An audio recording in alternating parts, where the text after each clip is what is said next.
o sikat application fertilizer management ng ating okay same dito pero same sa ating kontrolado yung ating bigyan ng tapang kasi kung tapang yung ating size na hindi lalaki so lang yung daon pero guys tawang kain di pa ayun yung daon may ba likumti may bilang at yung ulit pero dali lang napakasimple.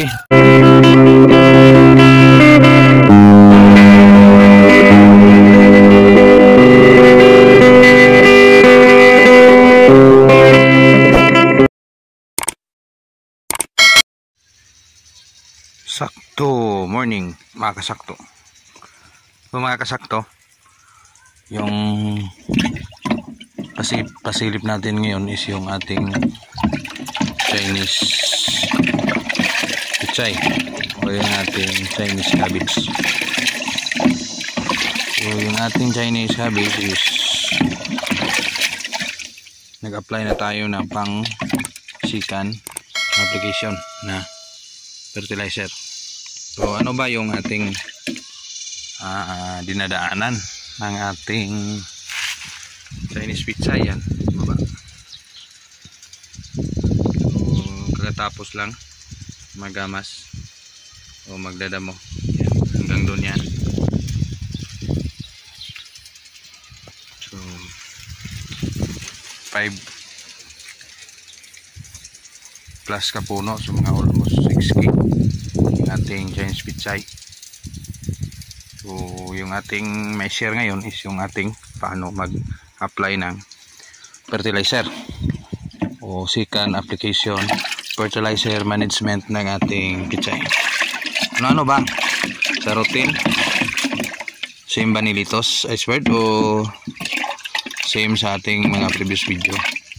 Again sa Chinese pichay, kontrolado nyo dapat yung bigay nyo, hindi ganun katapang. Kasi kung matapang yung ating Chinese pichay is hindi ganito yan lalaki. Pansin nyo. So bilangin nyo yung dahon. Actually guys, kalawang pakain hindi pa ganun ka pareho yung kanyang mga dahon. So may iba na late lumaki, so may iba din na advance lumaki katulad dito, nauna siya. Pero hahabol din yan in the next following days yan. So ano ba yung ating timpla nito? So same ni Litos pero divide to. So divide to lang yung ano nito. So yan, hindi masyadong matapang. Ang bigay na abono sa isang ganito is kalahating kilo lang o mga 2 sardinas sa 2 container. So hindi ganun ka bagsik. So again sa pagbibigay, ingatan yung mga dahon na hindi matamaan. 1 litro 5 kapuno 2, 3, 4, 5. So kung 2 kamay sana, gigamit natin yung ating improvised kawayan o ating marker. Pero hindi na, gusto natin makikita yun din kung paano natin yan ginawa. Yan. So malinis yung kanyang inner leaves o kanyang tawag dito sa amin is yung udlot o yung kanyang flower sa gitna. So yun ang pinaprotektahan natin na hindi makain ng insekto. Ganon din sa dahon, same. May video tayo yang ginawa, yung ating insecticide management. So hindi natin pagsabay-sabayin kasi mahirap naman.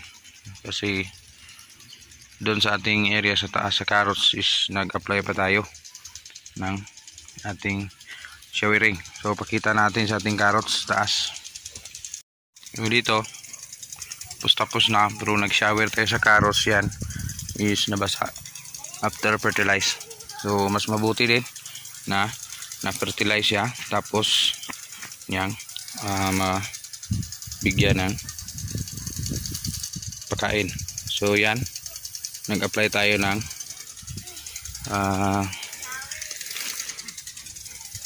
water management sa ating carrots.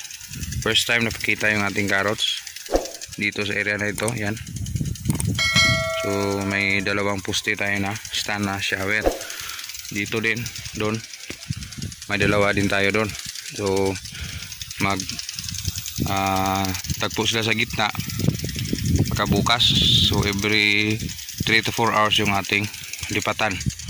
Kasi gusto natin siyang mapamatiling masa-masa. Again, hindi natin napakita yung actual lagay natin ng buto. Pero sa area na ito is hindi siya kasi tinapos lang natin na short tayo sa buto. So sinort cut lang natin. Doon sa taas is naka-line talaga yan. Doon. Pero wala pang lumabas, hindi mapansin. Pero pakita ko sa inyo yung buto. Kung paano ano yung buto ng carrots. Kita natin. Hanap tayo. Wala na. So nabasa na lahat at pumailalim na. So ito. Yan. Hindi natin galawin, baka tumubo yan. May puti na. So yan. Pero sa taas guys is marami nang sumibol. Kaso hindi tayo makapunta doon kasi may tubig dyan. So dito guys,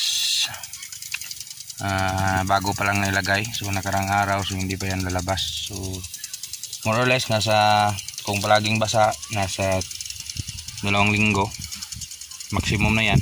Pero kung laging basa is nasa 10 days lang.